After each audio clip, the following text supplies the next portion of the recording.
Pose with the bands. Pose with the pose with the pose with the bands. Pose with the pose with the pose with the bands. Pose with the bands. Pose with the bands. Assalamualaikum warahmatullahi wabarakatuh.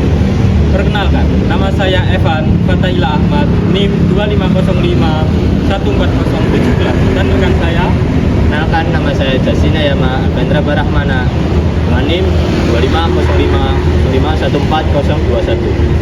Kenalkan, nama saya Muhammad Lutfi Arafi dengan NIM 2505051420. Perkenalkan, nama saya Ahmad Ibran Sa'adani dengan NIM 2505041118. Perkenalkan, nama saya Agus Wijanto dengan NIM 250505140119.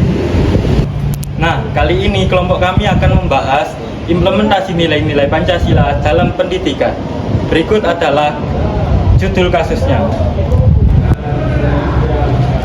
Nah, fenomena yang saya angkat kali ini adalah menurunnya penerapan nilai-nilai Pancasila di lingkungan sekolah. Saat ini, banyak siswa yang mulai kehilangan rasa hormat terhadap guru, kurang peduli terhadap teman, dan lebih sibuk dengan dunia digital dibanding kehidupan sosial di sekitarnya.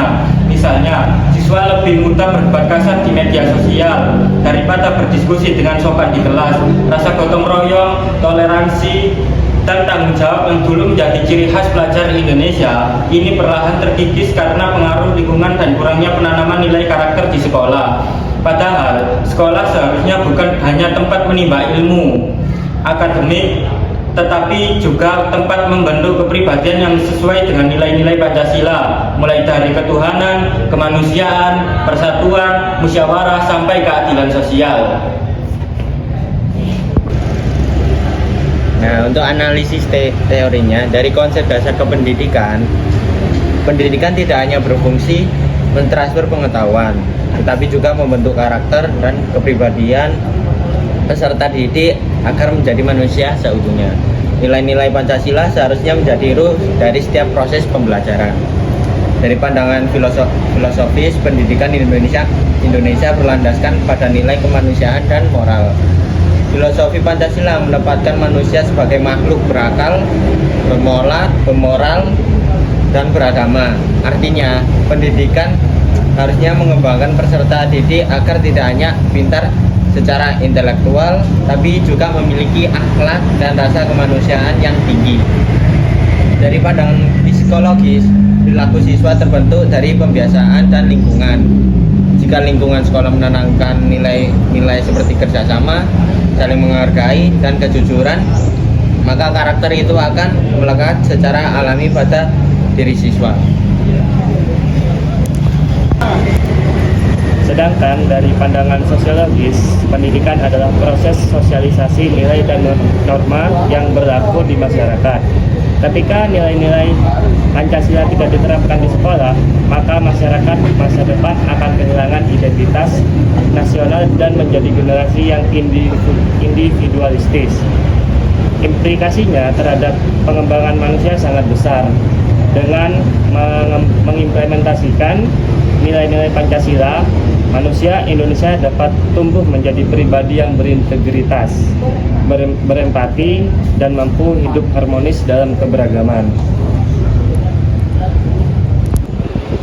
Nah, selanjutnya ada materi tentang refleksi pribadi. Sebagai calon guru kejuruan, saya melihat ini sebagai tantangan sekaligus peluang besar. Tantangannya di tengah derasnya pengaruh globalisasi dan media sosial, tidak mudah mengajak siswa untuk hidup sesuai nilai-nilai Pancasila. Karena siswa itu lebih terinspirasi dari figur publik dunia maya daripada gurunya sendiri. Namun di sisi lain, ini juga peluang bagi guru untuk menjadi teladan nyata. Guru kejuruan bisa menanamkan nilai Pancasila lewat praktik kerja dan pembelajaran berbasis proyek. Misalnya dengan menjaga kerjasama tim, menetapkan tanggung jawab dalam menyelesaikan tugas, dan menghargai perbedaan pendapat dalam proses belajar. Saya percaya penerapan nilai Pancasila tidak harus melalui ceramah moral, justru lewat tindakan sehari-hari seperti disiplin, jujur, dan menolong. Nilai itu akan mudah dirasakan oleh siswa.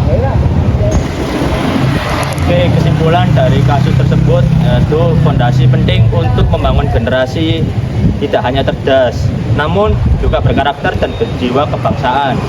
Pendidikan tanpa nilai-nilai Pancasila hanya akan menghasilkan manusia pintar tanpa arah moral. Maka sebagai calon pendidik, tugas kita bukan sekedar mengajar, tetapi juga membentuk manusia Indonesia yang berjiwa Pancasila.